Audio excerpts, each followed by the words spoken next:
Good morning students. हमारे exercise 1.1 के 3 सम रहते हैं। उसके बाद हम एक्सरसाइज 1.2 जो कि हमारी मेन रिलेशन, जो कि चैप्टर का नाम भी है रिलेशन एंड फंक्शन। तो रिलेशन से पहले हम क्या पढ़ रहे हैं, कार्टेशियन प्रोडक्ट पढ़ रहे हैं कि कार्टेशियन प्रोडक्ट क्या होती है। जैसे कोई सेट ए होता है, ए सेट के अंदर इस तरह से मान लो कि ए बी सी मैंने 3 एलिमेंट मैंने मान लिए, और बी सेट के अंदर कुछ भी हो सकता है, जैसे 1 2 3 भी हो सकता है, डी और ई मैंने चलो मान लिए, ठीक है। कुछ भी, कहीं पर भी कुछ भी ले लो, ये जरूरी नहीं है डी और जैसे 1 भी हो सकता है, कुछ भी हो सकता है, ठीक है। डी और 2 भी हो सकता है, यहाँ पर ए बी 6 भी हो सकता है, कुछ भी एलिमेंट हो सकता है। तो कार्टेशियन प्रोडक्ट क्या होती है, Cartesian product a cross b, एक एलिमेंट ए का एक बी का, जैसे ए का element a d a two, इस तरह से लिखना है, फिर ए डी ए टू, दूसरा बी डी बी टू, तीसरा फिर बचेगा 6 डी 6 टू, इस तरह से होते हैं 6 डी 6 टू, और ये हमने बंद कर दिया। ये क्या होती है, Cartesian product. A cross B में ए के और बी के एलिमेंट की पेयर बनानी होती है। पेयर, ये पेयर बन गया ना, ए कोमा डी पेयर बन गया, जोड़ा बन गया इनका, ठीक है। तो इस तरह से इनको पेयर बना के हम लिखते हैं कार्टेशियन प्रोडक्ट। यही कार्टेशियन प्रोडक्ट हमारे बहुत काम की है, इसी से रिलेशन निकलता है, इसी से फंक्शन निकलता है। अब फिलहाल हम लेते हैं इसका 9th सम हमारा रहता था, शायद 8 सम हमने कर लिए थे। A and b are two sets given in such that A cross b has 6 element. देखो 9th सम में क्या दे रखा है, ए क्रॉस बी हैज 6 एलिमेंट, इसके अंदर 6 एलिमेंट हैं। और देखो 3 एलिमेंट दे रखे हैं, इन विच 6 है ना, 6 में से 3 दे रखे हैं, जिनके अंदर एक है 1 3 2 5 और 3 3। ये क्या है, इन विच आर इंक्लूड, ये ए क्रॉस बी में, ठीक है। इसके अंदर टोटल 6 एलिमेंट है, 6 एलिमेंट में से 3 एलिमेंट हमारे पास दे रखे हैं। हमें क्या बताना है, रिमेनिंग एलिमेंट बताना है। देखो ए क्रॉस बी के अंदर अभी अभी मैंने बताया क्या होता है, एक एलिमेंट ए का एक बी का, पहला एलिमेंट पहले ए का लेते हैं। तो इस पेयर में देखा जाए तो ये 1 किसका एलिमेंट है, ए का, और ये 3 किसका एलिमेंट है, बी का, ठीक है। 2 1 का, 5 बी का, 3 ए का और 3 बी का, ए का बी का भाई, 2 ए का 5 बी का। तो विच इंप्लाइज 1 2 3 ये किस में होंगे, ए में होंगे। इसका मतलब सीधा सा लिख दो, ए इज इक्वल टू क्या होगा, 1 2 3, क्योंकि पहले एलिमेंट ए के होते हैं, पहले एलिमेंट किसके होते हैं, बी ए के होते हैं, और दूसरे बी के होते हैं। 3 5 फिर से 3, फिर से नहीं लिखना, 3 और 5 दोबारा नहीं लिखना, एक ही बार लिखते हैं।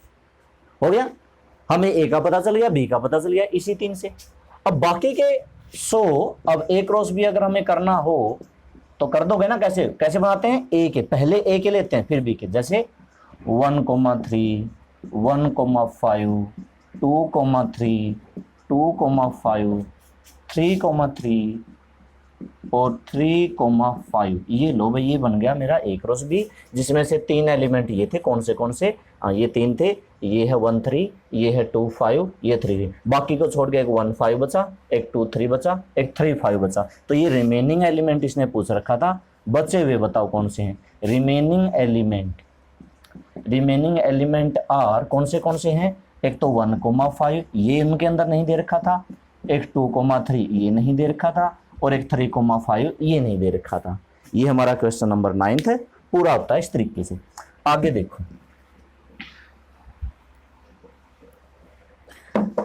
आगे है 10th सम है, if A subset B prove that A cross B subset B cross C. बिल्कुल सही है। 10th, if A subset B, हाँ, A subset equal to B, prove क्या करना है,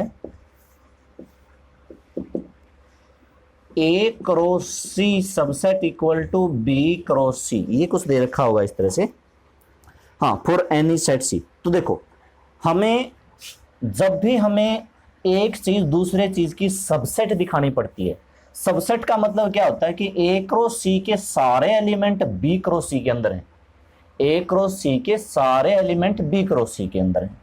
तो ए क्रॉस सी का एक एलिमेंट मैंने मान लिया, जैसे कि ए क्रॉस या एक्स कोमा वाई मैंने मान लिया, एक्स कोमा वाई, ये किसका एलिमेंट मानना? ए क्रॉस सी का। एक बात तो आप समझते हो, क्रॉस में हमेशा पेयर में एलिमेंट होते हैं, क्रॉस में हमेशा क्या होते हैं? पेयर में एलिमेंट होते हैं। तो इसका मतलब ये है जो x है वो है a का पहला एलिमेंट तो होता है पहले सेट का, और जो y है वो है c का दूसरा एलिमेंट होता है दूसरे सेट का। ठीक है, ये भी चलो भी है। बिकॉज a सबसेट b, अब a b का सबसेट दे रखा है, इसका मतलब a के सारे एलिमेंट b के अंदर हैं। देखो x एलिमेंट है a का, a के एलिमेंट है b के अंदर, तो x एलिमेंट होगा b का, तो x इसको कहेंगे बिलोंग टू b, और y तो है ही बिलोंग टू c। अब दोबारा से अगर मैं x और y का बना दूं पेयर, तो किससे बिलोंग करेगा? b क्रॉस c से। अगर पहले वाला चैप्टर पूरा अच्छे से कर रखा है तो ये चीज समझ में आ जाएगी, वरना नहीं आएगी भाई। अगर फर्स्ट चैप्टर नहीं कर रखा तो ये इस तरह से नहीं आएगा। तो देखो x cross x comma y a cross c का था, x comma y b cross c का है, इसका एलिमेंट इसके अंदर है, तो मतलब ये इसका सबसेट है। तो so a cross c subset equal to b cross c, इसका एलिमेंट था ना ये, और ये इसके अंदर भी है, तो मतलब ये इसका सबसेट है। सबसेट की डेफिनेशन क्या होती है? जैसे कि ये लिख रखा, a के सारे एलिमेंट इसके अंदर है, ये दिखाना है इसके एलिमेंट इसके अंदर। तो देखो इसका ये एलिमेंट है, ये इसके अंदर भी है, तो मतलब इसके सारे एलिमेंट ये इसका सबसेट होगा, तभी पॉसिबल है। ठीक है, तो ये है 10 कौन सा सम था? 10th सम था। अगला देखते हैं 11th, शायद इस एक्सरसाइज का लास्ट है। 11th है, how many element in a cross b and b cross a are common if n element are common to a and b। n element are common to a and b। देखो n element are common to a and b, एक set a है, ये given है a and b are a and b are two sets, ये दो set given है भाई। एक काम कर देते हैं, इनका जो कॉमन पार्ट है ना c मान लेते हैं, c is equal to a intersection b। इसने क्या कह रखा है कि a और b में n एलिमेंट कॉमन है, कॉमन, तो कॉमन का मैंने अलग से सेट मान लिया, यानी कि दैट इज, इसका मतलब क्या हुआ? Number of element in C is equal to n। C में कितने एलिमेंट है? n। क्यों? क्योंकि इसने क्या कह रखा था, A और B में n एलिमेंट कॉमन है, और मैंने इनका कॉमन, इंटरसेक्शन का मतलब क्या होता है? कॉमन। मैंने C मान लिया, तो C में n एलिमेंट ही है। एक तो बात आप ये समझो। दूसरा, जो कॉमन होता है वो दोनों का सबसेट होता है। एक बात और समझो, ये जो कॉमन आया, जो C आया ना, ये C subset equal to A, और जो C है सबसेट इक्वल टू B, ये दोनों का सबसेट होता है भाई। क्योंकि कॉमन में देखो, कॉमन का मतलब क्या होता है? अब समझाएं तो देखो, A जैसे मान लिया 1 2 3, अब B मैंने मान लिया भाई 2 3 4। अब A इंटरसेक्शन B जो आया उसको मैंने जैसे C नाम दे दिया, C क्या आएगा? 2 3। अब देखो C में एलिमेंट क्या है? 2 3, ये A का भी सबसेट है, ये B का भी सबसेट है, क्योंकि C के एलिमेंट A के अंदर भी हैं, C के एलिमेंट B के अंदर भी हैं। सीधी सी बात है ना। तो मैं अगर कह दूं A और B में दो एलिमेंट कॉमन है, तो C में कितने आए? 2 आए। अब A और B में n एलिमेंट कॉमन थे, तो इसमें कितने आए? n आए। अच्छा, अब एक चीज और समझते हैं। मान लेते हैं कि C में n एलिमेंट हैं, तो C क्रॉस C में कितने होंगे? मान के चलते हैं, आप देखो C में मान लो कि 1 2 3 3 एलिमेंट हैं, तो C क्रॉस C कैसे बनेगा? C cross C। अब हम C की खुद C के साथ कर रहे हैं, C की C के साथ कर रहे हैं, तो 1 2 3 का पेयर 1 2 3 के साथ ही बनाना है। तो पहले तो 1 का 1 आएंगे 1 2 3 के साथ, 1 1 1 2 1 3, फिर 2 का बनाएंगे 2 1, ध्यान से समझना भाई, 2 2 2 3, और फिर 3 का बनाएंगे 3 1 3 2 3 3। ये मैंने क्या कर दिया? मैंने C का कार्टेशियन प्रोडक्ट C के साथ कर रहा हूं, तो C में 3 एलिमेंट हैं, तो तीनों का खुद इन्हीं के साथ, जैसे 1 का इन्हीं तीनों के साथ 1 1 1 2 1 3, 2 का इन्हीं तीनों के साथ 2 1 2 2 2 3, 3 का इन्हीं तीनों के साथ 3 1 3 2 3 3 इस तरह से बनेंगे, टोटल मिला के 9 बनेंगे। मतलब अगर सी में है 3 तो सी क्रॉस सी में कितने होंगे, 3 का स्क्वायर। ये आप कोई भी चेक कर लो, अगर सी में एलिमेंट है 4 तो सी क्रॉस सी में कितने एलिमेंट होंगे, 4 का स्क्वायर, 4 गुना 4 मतलब 16 एलिमेंट बनेंगे। ठीक है, तो यहां से एक बात समझो, अगर सी के अंदर एलिमेंट है n तो सी क्रॉस सी के अंदर कितने एलिमेंट होंगे, which implies C cross C have n square element. कितने एलिमेंट होंगे, n स्क्वायर। जैसे 3 था तो 3 का स्क्वायर, 4 था तो 4 का स्क्वायर। अभी हम एक काम करते हैं, सी क्रॉस सी का एक एलिमेंट मान लेते हैं लेट, उसी तरह से जैसे कि मैंने पहले माना था, x cross y belong to C cross C.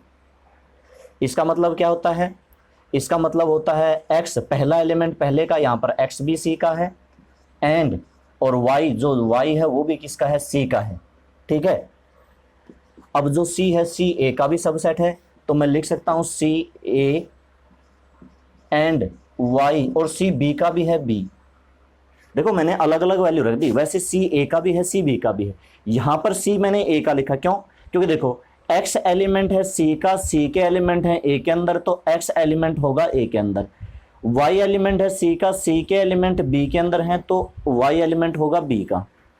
इसका मतलब अगर मैं दोबारा से बना दूं इनकी पेयर x, y, फिर ये किससे बिलोंग करेंगे, कार्टेशियन प्रोडक्ट से। क्योंकि जब एक एलिमेंट और दूसरे एलिमेंट को पेयर बनाते हैं, वो पेयर किस में चले जाते हैं, कार्टेशियन प्रोडक्ट में चले जाते हैं। इतना कर दिया, साथ ही साथ साइड में एक काम और करो दोबारा से, ये जो लिख रखा था ना x, y belong to C cross C, अब उल्टा करना है। क्या करना है, x belong to C and x belong to C, ये तो 2 बार लिख दिया है ना, x belong to C and y belong to C. अब उल्टा कर दो भाई, x के एलिमेंट c के अंदर है, c b का सबसेट है, मतलब यहां पर लिखो b, y एलिमेंट c का यहां पर लिखो a, ये a का हो गया। दोबारा से मैंने पेयर बनाई तो x बिलोंग टू y किसके अंदर चला गया, अब की बार ये b क्रॉस a के अंदर हुआ। यहां वैल्यू मैंने b की यूज कर ली, यहां मेरी वैल्यू मैंने a की यूज कर ली। देखो जो प्रूव करना है ना, मैं उस हिसाब से चल रहा हूं। आप चाहते तो दोनों जगह a रख सकते थे, यहां पर भी a यहां पर भी a, तो ये क्या हो जाता, a क्रॉस a, वो भी सही होता, गलत नहीं है। यहां पर जैसे b रख देते, लेकिन जो मुझे प्रूव करना है वो देखो, x, y है a क्रॉस b के अंदर, x, y है b क्रॉस a के अंदर, तो सो x, y मैं कहूंगा ये बिलोंग करेगा दोनों के साथ, a क्रॉस b के अंदर भी और b क्रॉस a के अंदर भी। ठीक है, इसका मतलब क्या है, a क्रॉस b के अंदर भी, b क्रॉस b के अंदर भी। x, y शुरू में एलिमेंट किसका था, इसका था भाई। अब ये किसका आया, इसका आया, तो मैं क्या कह सकता हूं, सो जो ये था ना, इसके एलिमेंट इसके अंदर हैं, c cross c subset equal to a cross b और इंटरसेक्शन b क्रॉस a। इतने, अच्छा दिखाई दे रहा है ना, 1 मिनट, हाँ दिखाई दे रहा है, ठीक है। अब यहां से थोड़ा सा आप आइडिया लगाओ, ये c क्रॉस c, जैसे कि देखो c किसके अंदर था, a इंटरसेक्शन b, a और b के अंदर कॉमन था, तो c क्रॉस c बल्कि सबसेट नहीं होगा बल्कि इक्वल होगा, इक्वल होगा। जैसे यहां पर c इक्वल था ना a क्रॉस b, तो ये सबसेट की बजाय क्या होगा, इक्वल होगा। अब देखो c क्रॉस c के अंदर कितने एलिमेंट थे, n स्क्वायर एलिमेंट। अब a cross b intersection b cross a के अंदर भी कितने एलिमेंट है, n स्क्वायर। और स्टेटमेंट में क्या पूछ रखा है, how many element in a cross b and b cross a are common, यही पूछ रखा था। क्या लिख रखा था कि a क्रॉस b और b क्रॉस a में कितने एलिमेंट कॉमन है। कॉमन का मतलब इनकी हमें इंटरसेक्शन निकालनी थी, और इंटरसेक्शन मेरी बराबर आई c क्रॉस c के अंदर।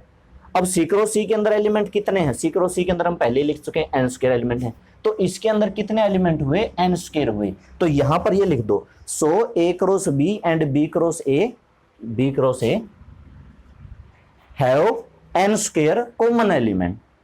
ठीक है, तो इसको देख लेना, आ जाएगा समझ में। अब हम अपना अगले एक्सरसाइज शुरू करते हैं, रिलेशन क्या है, अभी हम पेयर ऑर्डर बनाना सीखे भाई। ए सेट मैंने मान लिया कि 1 2 3, बी सेट मैंने माना ए और बी, इसी तरीके से मैंने लिख दिया। तो अभी अभी हमने ए क्रॉस बी हमने बनाई, और ए क्रॉस बी हम किस तरह से बनाते हैं, इस तरह से बनाते हैं भाई, 1 कॉमा ए, 1 कॉमा बी, 2 कॉमा ए, 2 कॉमा बी, 3 कॉमा ए, 3 कॉमा बी, इस तरह से बनाते हैं। अगर बी क्रॉस ए बनानी हो तो A comma 1, A comma 2, A comma 3, B comma 1, B comma 2, B comma 3, फिर उल्टा करना पड़ेगा ना, पहले बी का पहले फिर ए का। जो रिलेशन होती है, बस ये एक लाइन लिखूंगा, इसको आपने याद रखना है। Relation is subset of A cross B, इस लाइन को रट लो, लेकिन समझना है, समझाऊंगा मैं अभी। फिलहाल इसको याद कर दो कि रिलेशन ए क्रॉस बी की सबसेट होती है। सबसेट का मतलब समझते हो? पहली बात, रिलेशन को हमेशा आर से लिखा जाता है, जैसे कि सेट को ए से, इसको बी से, इसको कार्टेशियन प्रोडक्ट से, तो रिलेशन को हमेशा आर मिलेगा। आर में कौन से एलिमेंट होंगे? आर में सबसेट होंगे ए क्रॉस बी के। सबसेट का मतलब आपको पता ही है, यानी कि जितने एलिमेंट इसके अंदर हैं इनमें से होंगे, इनमें से कितने भी हो सकते हैं, इनमें से ये कितने हैं, 6 के 6 भी हो सकते हैं, इनमें से 5 भी हो सकते हैं, इनमें से 4 3 2 1 भी हो सकता है। तो इसमें से जैसे कि मैंने मान लो कि मैंने ले लिया 1 कॉमा ए, 1 कॉमा बी नहीं लिया, फिर मैंने 2 कॉमा ए भी मान लो मैंने नहीं लिया, कुछ भी हो सकता है, 2 कॉमा बी, फिर हो सकता है 3 कॉमा ए, 3 कॉमा बी लो मत लो, मैंने यहाँ पर 3 एलिमेंट ले लिए, तो क्या बन गया, ये रिलेशन बन गया। कोई भी 3 ले सकता हूं मैं, पहला, दूसरा, तीसरा ले सकता हूं, नहीं लेना, चौथा ले सकता हूं, नहीं लेना, मर्जी है, कोई भी ले लो, जैसे चलो तीसरा ही ले लिया, बस यही रिलेशन होगी, इसी को हम रिलेशन कहते हैं। बस इतनी सी बात याद रख लो। एक तो रिलेशन को लिखते कैसे हैं, आर से लिखते हैं, और रिलेशन के अंदर एलिमेंट किसके होंगे, ए क्रॉस बी के होंगे, जो ए क्रॉस बी के अंदर हैं वही रिलेशन के अंदर होंगे। इतनी सी बात याद रख लो बस, ठीक है। अब इसके क्वेश्चन स्टार्ट करेंगे। इतनी बात समझ में आ गई? ये कितने भी हो सकते हैं भाई, भी बहुत बनाए जा सकते हैं। आर, अच्छा देखो इसके अंदर एलिमेंट है, एक मैं फार्मूला बताता हूं आपको। जैसे मैंने आर इस तरह से एक बनाई, दूसरी बनाई, तीसरी भी बना सकता हूं, चौथी बना सकता हूं, कितने रिलेशन बनाए जा सकते हैं। तो कितने रिलेशन बनाए जा सकते हैं ये डिपेंड करता है इसके कितने सबसेट हैं, ये इस पे डिपेंड करता है। और सबसेट का हमने फर्स्ट चैप्टर में पावर सेट एक चीज हमने सीखी थी कि मैंने कहा था चाहे तो ऑल सबसेट लिखा जाए या फिर पावर सेट लिखा जाए, तो उसका फार्मूला हमेशा 2 की पावर n होता है। अब मैं कह रहा हूं कि इसके कितने सबसेट बनाए जा सकते हैं, ए क्रॉस बी के कितने सबसेट बनाए जा सकते हैं। अब n इसमें कितना 6 है, तो 2 की पावर 6 कितना हो गया भाई, 2 की पावर 64, 64, यानी कि इसकी 64 रिलेशन बनाए जा सकते हैं। इंपॉर्टेंट सम है ये 1 नंबर का आता है, आपके भी पेपर में आ सकता है 1 नंबर का, और आपके नहीं, ये बहुत कॉम्पिटिटिव एग्जाम में पूछा जाता है, ये 1 नंबर का क्वेश्चन है। जैसे कि देखो ए के अंदर कितने सेट हैं, कितने एलिमेंट है, 3, इसके कितने सबसेट बनाए जा सकते हैं, 2 की पावर 3 मतलब 8, इसके कितने सबसेट बनेंगे 8, इसके अंदर कितने एलिमेंट है 2, तो 2 की पावर 2 मतलब इसके सिर्फ 4 ही बनेंगे, और वो हम पहले ही सीख चुके हैं कौन से बनेंगे।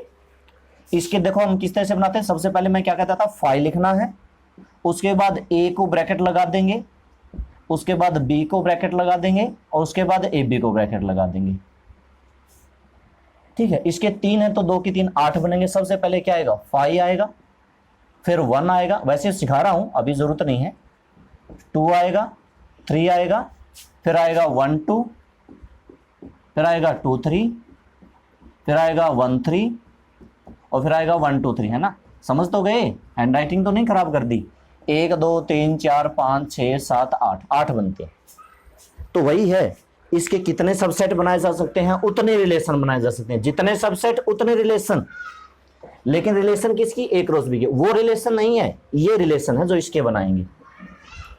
अब आप एक्सरसाइज पे आओ, एक्सरसाइज के सम करते हैं।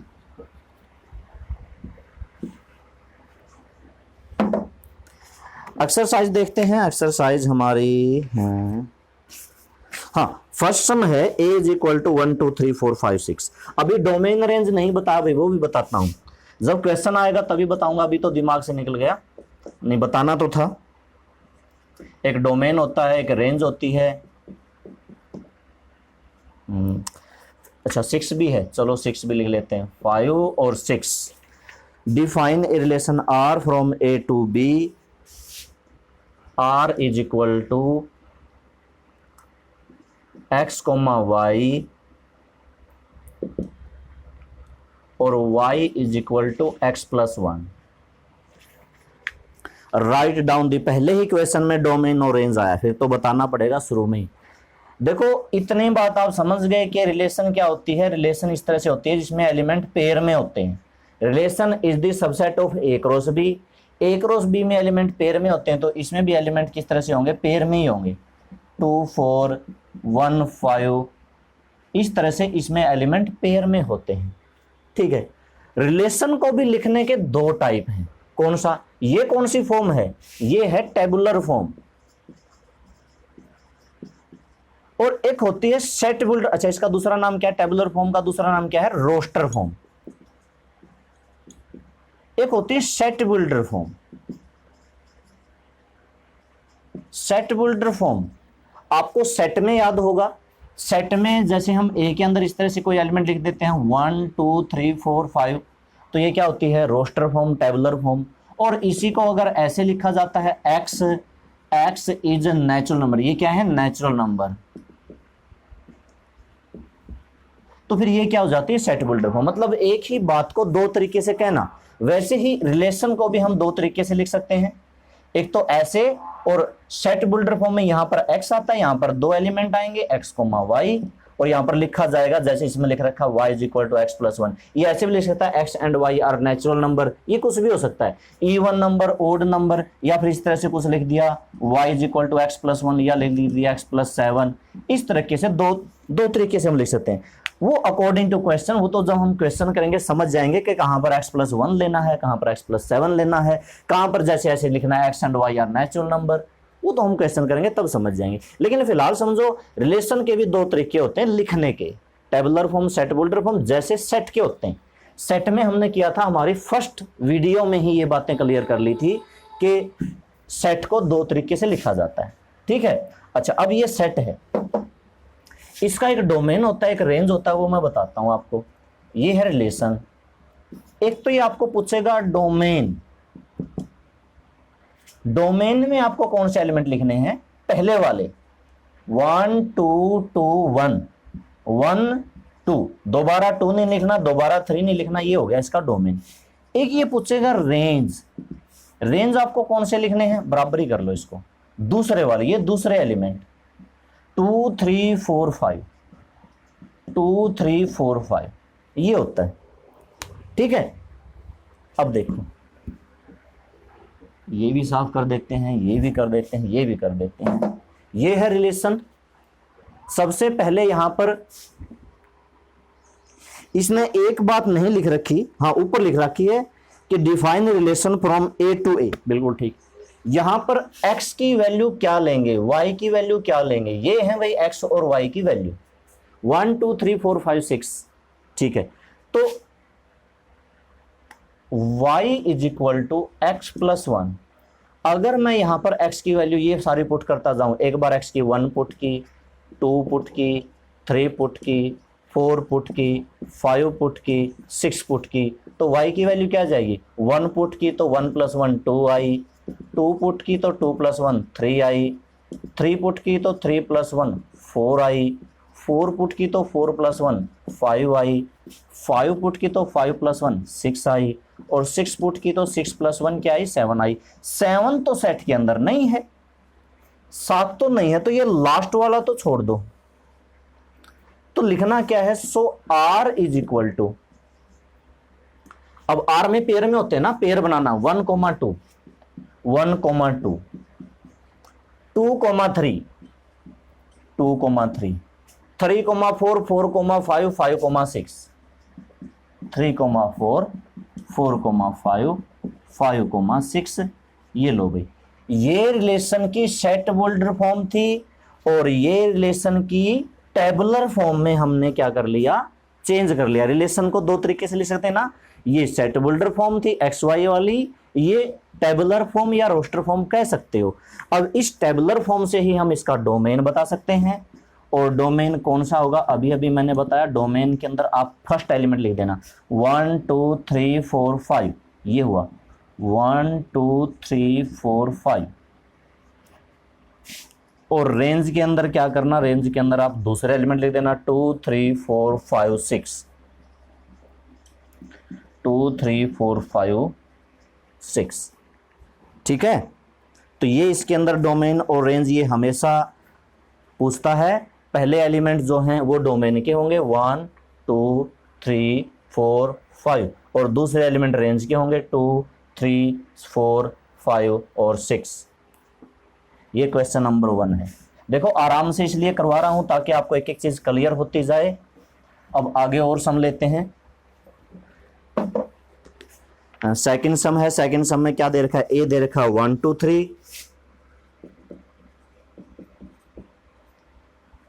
और बी जो दे रखा है वो दे रखा है 1 2 3 4।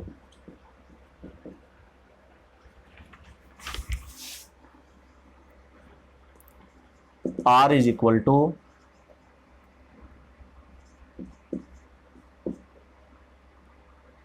देखो एक्स वाई इस तरह से लिख रखा है, x comma y belong to A cross B,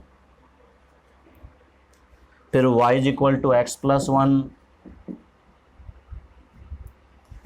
then ये देखो सब कुछ इसने पूछ रखा है। देखो ये a है, ये b है। पहला पार्ट कौन सा सम है, सेकंड सम। फर्स्ट पार्ट हमें निकालना है a क्रॉस b, तो a क्रॉस b में तो आपको पता है a का 1 एलिमेंट लेके सब के साथ पेयर बनाना है। कहने का मतलब 1 1 1 2 1 3 1 4, हाँ 1 4 हो गया। फिर 2 का सब के साथ बनाओ, 2 1 2 2 2 3 2 4। अब 3 का सब के साथ बनाओ, 3 1 3 2, यहाँ पर लिख लेते हैं 3 3 और 3 4। इस सम को भी आप ध्यान से समझ लो क्योंकि इसमें सारी चीजें दे रखी हैं, A cross B, R, domain, range और इसका डायग्राम। मतलब ये एक क्वेश्चन इस पूरी एक्सरसाइज का निचोड़ है, ठीक है। ये एक क्वेश्चन आप समझ लो अच्छी तरह से। तो देखो ए क्रॉस बी हमने कर दिया, ए क्रॉस बी करने के बाद दूसरा क्या कह रहे हैं, write R in roster form, second part. अच्छा एक बात आप समझ गए होगे, पेयर में जो पहले एलिमेंट लेते हैं वो इसके डोमेन में होते हैं। और एक बात और, ये जो पहले एलिमेंट होते हैं ये ए के भी होते हैं ना। जो पहला एलिमेंट जैसे 1 1 1 1 और 2 फिर 3, ये सारे 1 2 3 1 2 3 किसके एलिमेंट है, पहले एलिमेंट के, ए के। और जो दूसरे एलिमेंट है वो किसके हैं, बी के। तो यहां से देखो ये x किसका होना चाहिए, ए का, और y किसका होना चाहिए, बी का, क्योंकि पहला एलिमेंट हमेशा ए का लिया जाता है अगर हम ए क्रॉस बी कर रहे हैं तो। अगर बी क्रॉस ए कर रहे हैं तो अलग बात है, लेकिन फिलहाल हम बात कर रहे हैं ए क्रॉस बी की। तो पहला एलिमेंट किसका होगा, ए का। मतलब x की वैल्यू तो है 1 2 3 और y की वैल्यू है 1 2 3 4, ठीक है। तो एक काम करते हैं, y is equal to x plus 1 मैंने लिख दिया, x की वैल्यू 1 2 3 है, मतलब इसमें x की वैल्यू 1 पुट कर दो, x की वैल्यू 2 पुट कर दो और x की वैल्यू 3 पुट कर दो। तो जैसे ही x की वैल्यू 1 पुट करेंगे, 1 प्लस 1 कितना आया, 2 आया, 2 प्लस 1 कितना आया, 3 आया, और 3 प्लस 1 कितना आया, 4 आया। पुट कर दिया तो r क्या बनेगी भाई, यहां पर लिख लेते हैं r, ये तो थी ए क्रॉस बी, r क्या बनेगी, चलो यहीं पर लिख लेते हैं, r बनेगी 1 2 2 3 और 3 4। चेक करो क्या ये सारे एलिमेंट ए क्रॉस बी के अंदर हैं कि नहीं, क्योंकि जरूरी कंडीशन आर की क्या है, relation is the subset of A cross B. Check करो क्या ये तीनों एलिमेंट इसके अंदर हैं, बिल्कुल हैं। 1 2 है, 2 3 भी है, 3 4 भी है, तो सारे एलिमेंट्स हैं, मतलब ये सही है। अगर इनमें से कोई इससे बाहर आता है तो आपको छोड़ना पड़ेगा, उसको आपको कैंसिल करना पड़ेगा। जैसे मान लो ये इसके अंदर नहीं होता, वहां पर 3 4 नहीं होता, तो ये 2 ही एलिमेंट लेते हैं, ये कोई जरूरी नहीं कि सारे के सारे आते हैं। सेकंड पार्ट मेरा हो गया। थर्ड पार्ट है डोमेन और रेंज का। डोमेन डोमेन निकलेगी रिलेशन से। रिलेशन का 1 2 3 1 2 3 ये एलिमेंट हैं डोमेन के, रेंज। दूसरा एलिमेंट 2 3 4 2 3 4 ये है रेंज। ठीक है, डोमेन और रेंज, पहले एलिमेंट डोमेन, दूसरे एलिमेंट रेंज, हो गया। अगला काम क्या है, डायग्राम कैसे बनाते हैं, इसका भी डायग्राम, वेन डायग्राम नहीं, एरो डायग्राम। एरो डायग्राम में इस तरह से आपको एक सर्कल नहीं बनाना, क्या कह सकते हैं इसको, एलिप्स, एलिप्स कहते हैं। एक तरफ लिख दो ए के एलिमेंट 1 2 3, इधर मैंने किसके लिखे, ए के, इधर मैंने लिखे बी के, 1 2 3 4। मिलाना है भाई, देखो 1,2 था तो 1 को 2 से मिलाना है, ये सारा खेल आर का है। 2,3 था तो 2 को 3 से मिलाना है, 3,4 था तो 3 को 4 से मिलाना है, बस। ये आर निकालने के बाद बन सकता है। ठीक है, तो ये हो गया इसका एरो डायग्राम, ये भी बहुत बार पूछता है एरो डायग्राम। और देखो कर दें साफ इसको, तो सारी चीज होगी ना इसमें, ए क्रॉस बी भी हो गया, ए क्रॉस बी से रिलेशन भी हो गया, डोमेन रेंज भी हो गया, एरो डायग्राम भी हो गया। मेरे ख्याल से कुछ नहीं बचा, यही 4 चीजें आपको समझनी है रिलेशन समझने के लिए। और देखते हैं आगे, एक दो और कर लेते हैं क्वेश्चन। थर्ड क्वेश्चन कर लेते हैं, ए कोमा बी। अच्छा, ये जो ऊपर लिख रखी थी ना r is equal to y is equal to x plus 1, वो सेट बिल्डर फॉर्म थी। और नीचे जो हमारी आई 1 2 2 3 3 4 1 2 2 3 हाँ 3 4, वो हमारी क्या थी, टेबुलर फॉर्म। तो दोनों रिलेशन एक ही थी। अगला सम है third sum, A comma B belong to N R. देखो थर्ड सम में अब क्वेश्चन थोड़े से डिफिकल्ट होते जाएंगे। A comma B belong to N, R जो है is A is divisor of B, A is divisor of B, then prove that R is a relation on N. देखो बहुत आसान सा क्वेश्चन है, बहुत आसान सा क्वेश्चन है। R is the relation of on N, यहां पर जो बात कर रहा है A is the divisor of B, set आपको क्या दे रखा है, एन। देखो लिखने की जरूरत नहीं है, मैं एक्स्ट्रा से आपको समझा देता हूं, इसमें तो आपको थोड़ी सी चीजें लाइन आएंगी। तो बिकॉज ए भी एन से बिलोंग करता है, बी भी एन से बिलोंग करता है, ठीक है, दोनों के दोनों ए से बिलोंग करेंगे ना, and A is divisor of B, ये जो कंडीशन होगी ये भी किससे बिलोंग करेगा, एन से ही बिलोंग करेगा। क्योंकि देखो ए भी नेचुरल नंबर है, बी भी नेचुरल नंबर, इसका मतलब क्या है, ए और बी दोनों के दोनों क्या हैं, नेचुरल नंबर। ठीक है, तो इसका मतलब सीधा सा ये बनता है कि आर जो है सबसेट है एन का, आर जो है एन का सबसेट है। अब कैसे है ये आपको एग्जाम्पल से समझाना पड़ेगा, फिलहाल आप इसका सॉल्यूशन देख लो। R is relation on N, ठीक है, ये तो हो गई मैथमेटिकली भाई सम को करना कैसे है। अब ये हमने लिख क्या दिया, क्या हो गया इसमें वो समझते हैं। एन एक है नेचुरल नंबर जिसके अंदर 1 2 3 4 5 ये सारे सम हैं, ये सारे नंबर हैं, ठीक है। अब रिलेशन के अंदर क्या बनते हैं, पेयर बनते हैं। पेयर किस तरह से बनाना है, इस तरह से, ए इज डिविजर ऑफ बी। जैसे कि मान लो नेचुरल नंबर का पेयर बनाना है 1 1 1 2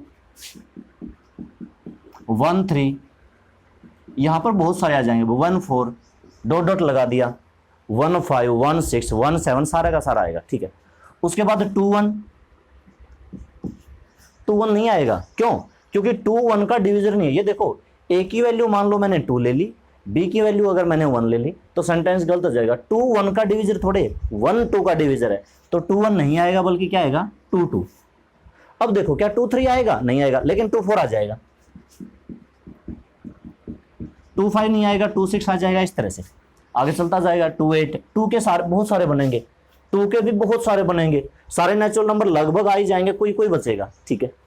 फिर आगे 3 का, 3 1 नहीं आएगा, 3 2 नहीं आएगा, 3 3 आएगा, 3 6 आएगा, 3 9 आएगा, है ना, चलता जाएगा, 3 12, फिर 4 2 नहीं 4 4 4 8। तो बात को समझो, अब तक मैंने लिखे ना सारे के सारे नेचुरल नंबर कवर होते हैं। ये क्या कहता है, रिलेशन बनती है कि नहीं बनती, रिलेशन किसकी सबसेट होती है, n क्रॉस n की। अब n कर रहे हैं ना हमने यहां पे n क्रॉस n कर दिया, ठीक है, n की खुद n के साथ बना रहे हैं, देखो ये पेयर बना रहे हैं, 1 की 1 के साथ, 2 की 2 के साथ, जैसे 1 की n के साथ, 2 की सब के साथ, तो n क्रॉस n ही तो बना रहे हैं। ये पेयर किस में होते हैं, n क्रॉस n में, ठीक है। थोड़ा सा समझना, यहां पर हमारे सारे के सारे आ जाएंगे, 4 भी आएगा, बिल्कुल 4 भी आएगा, 5 भी आएगा, 6 भी आएगा, 7 भी आएगा, सारे के सारे एलिमेंट आ जाएंगे। तो सारे के सारे नेचुरल नंबर पे बनेगा, बिल्कुल, इसलिए इसने पूरा n ही लिख दिया कि r is the relation of n, r के अंदर रिलेशन बनती है। ये चीजें समझाई। पहले क्या लिखा, a और b n है, जैसे यहां पर मैंने ये लिया, फिर a और b, बिल्कुल ठीक है, a is divisor of b belong to n, बिल्कुल ठीक। ये जो पेयर मैंने बनाए हैं, जो डिविजर वाली कंडीशन लेके मैंने बनाए हैं, ये सारे के सारे नेचुरल नंबर ही आए हैं। यहां पर कहीं भी कोई नेगेटिव नंबर नहीं आना, रैशनल नंबर नहीं आना, तो लिख दिया r सबसेट, बिल्कुल ठीक। r जो है ना subset of n cross n, ये था, r is the subset of n cross n, ठीक है, और r is the relation of n। लिखना ये है भाई, ये तो समझना है, ज्यादा कुछ नहीं है। तो आज आपको मैं यहीं तक करवा रहा हूं कि हमारे कितने सम हो गए, 3 सम हो गए,